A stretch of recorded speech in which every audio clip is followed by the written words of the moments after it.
안녕하세요, 4반 친구들. 자, 이제 내일이면 또 벌써 수요일입니다. 일주일이 정말로 빨리 지나가는 것 같아요. 자, 선생님이 가정통신문 보는데 올해도 학교에서 합창단 단원을 모집을 합니다. 지금 우리 반 학생들은 모두 신청이 가능하고 노래뿐만 아니라 반주하는 학생들도 모집을 하니까요. 자, 많은 신청해서 좋은 경험 쌓기 바라겠습니다. 이번 주 금요일까지 신청 기간이니까 부모님하고 잘 상의해보고 신청해주기 바랄게요.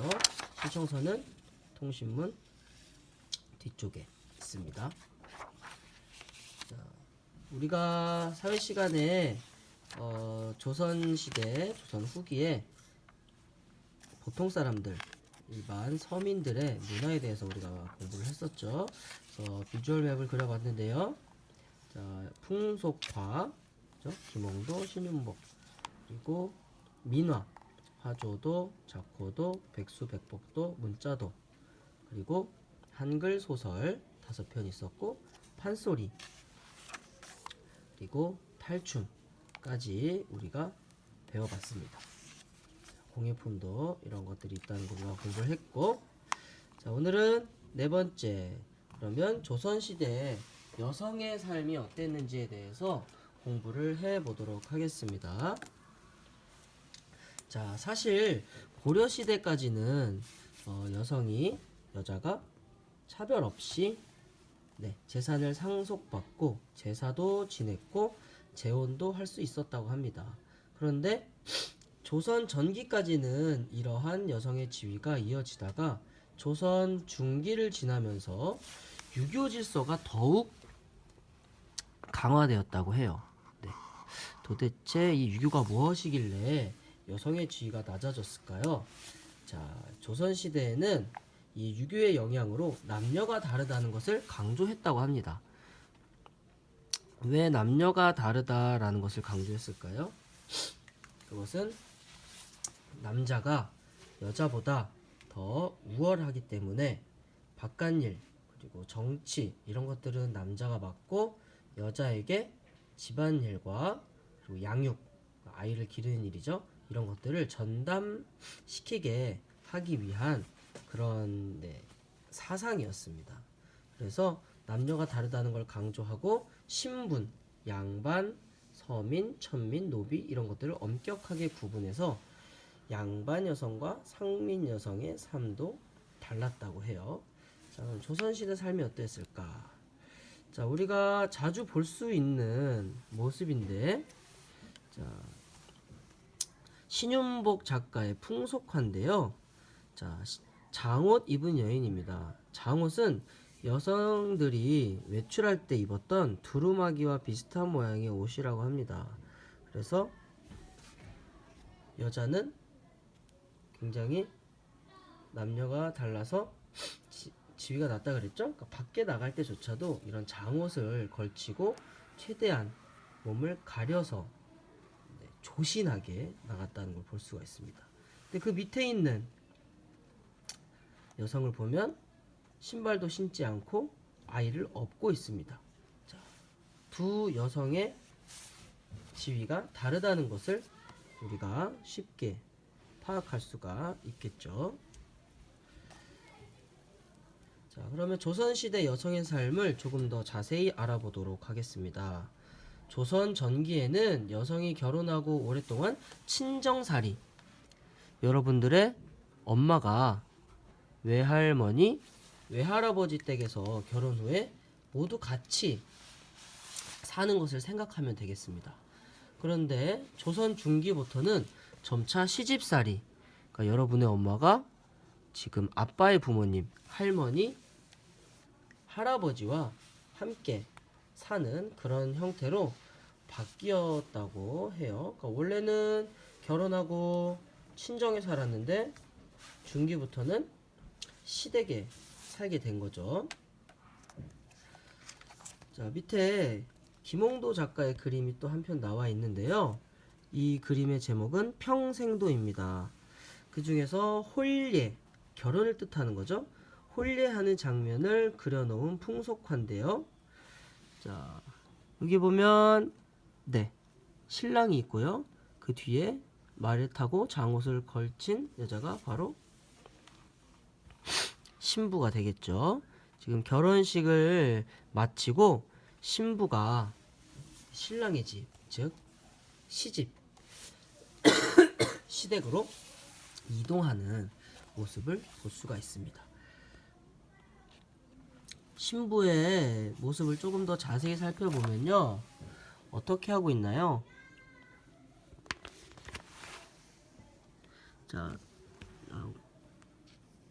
신부가 이렇게 손을 얼굴에 대고 매우 좀 우울한 표정으로 지금 이동을 하고 있는 것 같습니다. 자, 이렇게 조선 시대에는 여성의 삶이 점점 힘들게 바뀌었는데요. 자, 양반 계층의 남성과 여성이 어땠냐 살펴보면 조선 후기로 갈수록 중기를 지나 후기 우리가 배우고 있는 조선 후기로 갈수록 집안에서 지내는 장소 등이 더욱 명확하게 구분이 되었대요. 이에 따라서 어렸을 때부터 남성과 여성이 받는 교육도 달라졌다고 합니다. 같은 집안에서도 남자가 쓰는 공간과 여자가 쓰는 공간이 분리되어 있다는 겁니다. 쉽게 얘기하면 여자가 갈 수 없는 공간, 뭐 그런 공간들이 있었던 거죠. 자, 그래서 남성은 주로 지금 양반에 해당되는 이야기를 하고 있는 겁니다. 양반 남성은 주로 관리가 되기 위해서 유학 교육을 받았대요. 유학이라고 하는 것은 바로 유교 학문이죠. 우리가 아까 얘기했던 그 유교를 공부하는 것을 유학이라고 합니다. 하지만 여성은 시집을 가서 자식을 키우고 일상생활을 할 수 있을 정도의 교육만 받았다고 해요. 그러니까 깊은 공부를 하지 않은 거죠. 왜냐하면 집안일을 할 거기 때문에 크게 어려운 공부를 하지 않아도 됐던 겁니다. 실제로 선생님의 부모님이나 그 할머니 세대를 보면 그때까지도 초등학교만 나왔거나 아니면 학교를 아예 다니지 않았거나 그런 분들이 계세요. 하지만 요즘은 여자라고 해서 공부를 하지 않나요? 여러분들 다 똑같이 공부하고 대학도 가고 직장생활도 다 똑같이 하고 있죠. 하지만 조선 후기 때는 그렇지 않았다는 겁니다. 여성은 음식장만 손님 맞이 이런 집안일을 했고 남편이 죽은 후에도 재혼을 하기 어려웠대요. 요즘은 이혼하거나 아니면 남편이 먼저 사망하게 되면 재혼을 많이 하죠. 하지만 그 시대에는 원래 처음에 섬겼던 남편을 배신할 수 없기 때문에 재혼을 못하도록 했다고 합니다. 삼종지도라는 말이 있는데요. 세 가지 따르는, 세 가지 따라야 하는 그런 것들입니다. 첫 번째는 어렸을 때는 아버지를 따르고, 두 번째 결혼해서는 남편을 따르고, 세 번째 늙어서는 아들을 따른다. 즉 여성은 평생을 남성의 결정에 따라야 하는, 의존해야 되는 그런 수동적인 끌려다니는 존재가 되는 것이죠. 그래서 늙어선 아들을 따라야 하기 때문에 아들을 선호했겠죠. 저 아들을 따라야 되는데 아들이 없으면 안 되니까 결혼하면 꼭 아들을 낳아야 하는 것이 마치 여성들의 사명과 같이 여겨졌다고 합니다. 자, 양반 여성들은 이렇게 집에서 집안일하고 삼종지도를 따르고 했는데요. 그럼 보통 상민 여성들은 어떻게 했는가? 자, 집안일과 농사일을 하면서 무명, 삼배, 옷감이죠. 옷을 만드는 이런 천을 만들기도 했고, 그다음 그보다 더 지위가 낮은 천민 여성은 관청 그리고 양반의 집 등에서 힘든 일, 즉 노비 생활을 한 것이죠. 자, 그래서 상민들의 삶을 알 수 있는 김홍도 작가의 풍속화가 있는데요. 첫 번째는 국립중앙박물관에 있는 길쌈입니다. 길쌈이라고 하는 말은 실을 가지고 옷감을 짜는 일을 말하는데요. 여기 보면 지금 실을 가지고 열심히 옷감 만들고 있는 모습을 볼 수가 있습니다. 뒤에는 아이를 업은 어른도 보이고요. 그 뒤편에서도 열심히 천을 만들고 있죠. 자, 밑에는 빨래터라는 작품인데요. 상민 여성들이 냇가에서 빨래하는, 머리도 감고 그런 모습을 볼 수가 있습니다. 여기 보면 한 남성이 그 모습을 몰래 훔쳐보고 있죠. 재미있는 장면입니다. 그리고 윤두서라는 작가의 나물캐기라고 하는 작품을 보면 이렇게 산을 다니면서 나무를 캐기도 했구나 라고 하는 것을 우리가 알 수가 있습니다.